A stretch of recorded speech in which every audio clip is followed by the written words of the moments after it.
Francis മാർപ്പാപ്പയുടെ ആരോഗ്യനില അതീവ ഗുരുതരം. കടുത്ത ശ്വാസതടസ്സം അനുഭവപ്പെട്ടതോടെ ഓക്സിജൻ നൽകി. രക്തപരിശോധനയിൽ അനീമിയയുമായി ബന്ധപ്പെട്ട ത്രോംബോസൈറ്റോപീനിയ കണ്ടെത്തിയതോടെ രക്തം നൽകേണ്ടി വന്നു. രഞ്ജിത്ത് രാമേന്ദ്രൻ വിവരങ്ങളുമായി. രഞ്ജിത്ത്, കഴിഞ്ഞ ദിവസങ്ങളിൽ മാർപ്പാപ്പയുടെ ആരോഗ്യനില മെച്ചപ്പെടുന്നു, അദ്ദേഹം സംസാരിക്കുന്നുണ്ട്, ഭക്ഷണം കഴിക്കുന്നുണ്ട് എന്നൊക്കെയുള്ള വിവരങ്ങൾ വന്നപ്പോൾ എല്ലാവരും വലിയ ആശ്വാസത്തിലായിരുന്നു. പക്ഷേ അപ്പോഴാണ് വളരെ പെട്ടെന്നുണ്ടായ ഈ ശ്വാസതടസ്സം അദ്ദേഹത്തിന്റെ ആരോഗ്യനില മോശമാക്കി എന്ന വിവരങ്ങൾ വരുന്നത്. എന്തൊക്കെയാണ് ഇപ്പോൾ ആശുപത്രി വൃത്തങ്ങൾ പുറത്തുവിടുന്ന വിവരങ്ങൾ? ശ്രീജ, 130 കോടി വിശ്വാസികൾ പ്രാർത്ഥനയോടെ കഴിഞ്ഞ 2 ആഴ്ചയായി കാത്തിരിക്കുകയാണ്. അവരുടെ പ്രിയപ്പെട്ട ഫ്രാൻസിസ് മാർപ്പാപ്പ ആരോഗ്യത്തോടെ തിരിച്ചു വരും എന്നുള്ള വിശ്വാസത്തിൽ. പക്ഷേ ഇന്നലെ ആശുപത്രിയിൽ നിന്ന് വന്ന വിവരങ്ങൾ അത്ര ആശ്വാസകരമല്ല. കാരണം ഏറ്റവും ഗുരുതരമായ അവസ്ഥയിൽ തന്നെയാണ് അദ്ദേഹം തുടരുന്നത് എന്നുള്ളതാണ് ജമേലി ആശുപത്രി അധികൃതർ അറിയിച്ചിരിക്കുന്നത്. നമുക്കറിയാം, സാധാരണ വത്തിക്കാൻ ഇങ്ങനെ മാർപ്പാപ്പമാരുടെ ആരോഗ്യനില സംബന്ധിച്ചുള്ള വിവരങ്ങൾ കാര്യമായി പുറത്തുവിടാറില്ല. പക്ഷേ ഫ്രാൻസിസ് മാർപ്പാപ്പയ്ക്ക് ഒരു നിർബന്ധമുണ്ടായിരുന്നു. തൻ്റെ വിശ്വാസികൾ, തന്നെ സ്നേഹിക്കുന്നവർ തൻ്റെ ആരോഗ്യനിലയുമായി ബന്ധപ്പെട്ട കൃത്യമായ വിവരങ്ങൾ അറിയണം എന്ന കാര്യത്തിൽ. അതുകൊണ്ട് തന്നെ ഓരോ വിവരവും വിശദമായി തന്നെ ഇത്തവണ വത്തിക്കാൻ പുറത്തുവിട്ടിട്ടുണ്ട് എന്നുള്ളതാണ് ഏറ്റവും പ്രധാനപ്പെട്ട കാര്യം. ജമേലി ആശുപത്രിയുടെ 10ാം നിലയിലെ പ്രത്യേക മുറിയിലാണ് പ്രത്യേക മെഡിക്കൽ ടീമിൻ്റെ സഹായത്തോടു കൂടി ഫ്രാൻസിസ് മാർപ്പാപ്പയ്ക്ക് പൂർണ്ണ സമയമുള്ള എല്ലാ കെയറും നൽകി ഇപ്പോൾ മുന്നോട്ട് പോകുന്നത്. വത്തിക്കാനിൽ വലിയ ആശങ്ക ഇപ്പോൾ ഉണ്ട് എന്നുള്ളതാണ്. കാരണം ഈ 2 ആഴ്ചയായി ജമേലി ആശുപത്രിക്ക് മുന്നിൽ വിശ്വാസികൾ അവിടെ പ്രാർത്ഥനയോടെ നിൽക്കുന്ന കാഴ്ചകൾ നമ്മൾ കാണുന്നുണ്ട്. ആ ദൃശ്യങ്ങൾ പ്രേക്ഷകർ കാണുന്നുണ്ട്. ഇന്നലെ വിശ്വാസികളുടെ വലിയൊരു സമൂഹം അവിടേക്ക് എത്തുകയും അദ്ദേഹത്തിനായി പ്രാർത്ഥിക്കുകയും ചെയ്യുന്ന കാഴ്ചകളാണ്. തീർത്തും ആശങ്കാജനകം തന്നെയാണ് കാര്യങ്ങൾ എന്നുള്ളതാണ് ഏറ്റവും പ്രധാനപ്പെട്ട കാര്യം. ശ്വാസതടസ്സം അനുഭവപ്പെടുന്നു എന്നുള്ളതാണ് അദ്ദേഹം അനുഭവിക്കുന്ന ഏറ്റവും പ്രധാന പ്രശ്നം. ഒപ്പം രക്തത്തിലെ പ്ലേറ്റ്ലെറ്റിൻ്റെ അളവ് കാര്യമായി കുറഞ്ഞിട്ടുണ്ട്. തുടർന്ന് ഇന്നലെ രക്തം കൂടുതലായി അദ്ദേഹത്തിന് നൽകി എന്നുള്ള വിവരം കൂടി ആശുപത്രി അധികൃതർ അറിയിച്ചിട്ടുണ്ട്.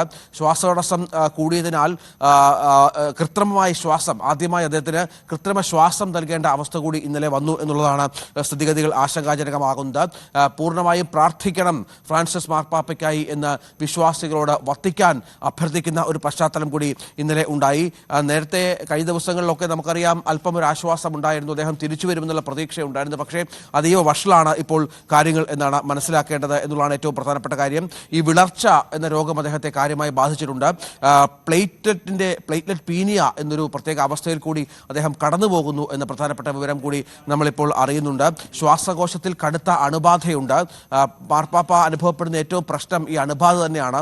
അത് നിയന്ത്രണത്തിലാക്കാനുള്ള ശ്രമങ്ങളാണ് ജമേലി ആശുപത്രി അധികൃതർ കഴിഞ്ഞ കുറേ ദിവസങ്ങളായി നടത്തുന്നത്. പക്ഷേ അത് ഫലം കാണുന്നില്ല എന്നുള്ളതാണ് സ്ഥിതിഗതികൾ ഗൗരവതരമാക്കുന്നത്. കഴിഞ്ഞ ദിവസം ഇറ്റാലിയൻ പ്രധാനമന്ത്രി ജോർജിയ മെലോണി ഫ്രാൻസിസ് മാർപ്പാപ്പയെ ആശുപത്രിയിലെത്തി കണ്ടിരുന്നു. അദ്ദേഹത്തിനായി പ്രാർത്ഥിക്കുകയാണ് എന്ന് മെലോണിയും വ്യക്തമാക്കിയ പശ്ചാത്തലം കൂടി ഉണ്ടായിരുന്നു. ഏതായാലും മരുന്നുകളോട് അദ്ദേഹം പ്രതികരിക്കുന്നുണ്ട് എങ്കിൽ പോലും ഈ അണുബാധയാണ് വലിയൊരു പ്രശ്നമായി ഇപ്പോൾ നിൽക്കുന്നത് എന്നുള്ളതാണ്. ഏതായാലും ഈ അപകടനില തരണം ചെയ്തിട്ടില്ല എന്ന് ആശുപത്രിയിലെ അദ്ദേഹത്തെ നോക്കുന്ന ഡോക്ടറുടെ സംഘത്തിൻ്റെ തലവൻ, ഡോക്ടർമാരുടെ സംഘത്തലവൻ ഡോക്ടർ ലൂയിജി കാർബൺ അറിയിച്ച ഒരു പശ്ചാത്തലം കൂടിയുണ്ട്. ഒപ്പം ജമേലി ആശുപത്രിയിലെ മെഡിസിൻ ആൻഡ് സർജറി മേധാവി ഡോക്ടർ സെർജിയോ ആൽഫിയെയും അദ്ദേഹത്തിൻ്റെ ഭാഗത്തൊരു വാർത്താക്കുറിപ്പ് ഇറക്കിയിട്ടുണ്ട്. അദ്ദേഹം പറയുന്നത് ആശങ്കാജനകമാണ് കാര്യങ്ങൾ, അപകടനിലയിൽ തന്നെയാണ് മുന്നോട്ട് പോകുന്നത് എന്നുള്ളതാണ്. ഏതായാലും നേരത്തെ പറഞ്ഞ പോലെ 130 കോടി വിശ്വാസികൾ തങ്ങളുടെ പ്രിയപ്പെട്ട ഫ്രാൻസിസ് മാർപ്പാപ്പ തിരിച്ചെത്തും എന്നുള്ള വിശ്വാസത്തിലാണ്.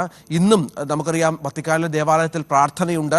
തുടർച്ചയായി 2ാമത്തെ ഞായറാഴ്ചയാണ് ഫ്രാൻസിസ് മാർപ്പാപ്പയുടെ സാന്നിധ്യമില്ലാതെ നേതൃത്വമില്ലാതെയുള്ള പ്രാർത്ഥനാ ചടങ്ങ് നടക്കുന്നത്. അതും വിശ്വാസികളെ ഏറെ സങ്കടത്തിലാക്കിയിട്ടുണ്ട്. ശ്രീജ, രഞ്ജിത്ത് രാമേന്ദ്രനാണ് വിവരങ്ങൾ നൽകിയത്. ഫ്രാൻസിസ് മാർപ്പാപ്പയുടെ ആരോഗ്യത്തിനായി ലോകമെമ്പാടുമുള്ള വിശ്വാസികൾ പ്രാർത്ഥിക്കുകയാണ്. ഇന്ന് കേരളത്തിലും ഞായറാഴ്ച പ്രാർത്ഥനകൾക്കൊപ്പം പാപ്പയുടെ ആരോഗ്യത്തിനായി പ്രാർത്ഥിക്കണമെന്ന നിർദ്ദേശം നൽകിയിട്ടുണ്ട്. പക്ഷെ അപ്പോഴും ആശങ്കപ്പെടുത്തുന്ന വാർത്തകളാണ് വത്തിക്കാനിൽ നിന്ന് പുറത്തുവരുന്നത്.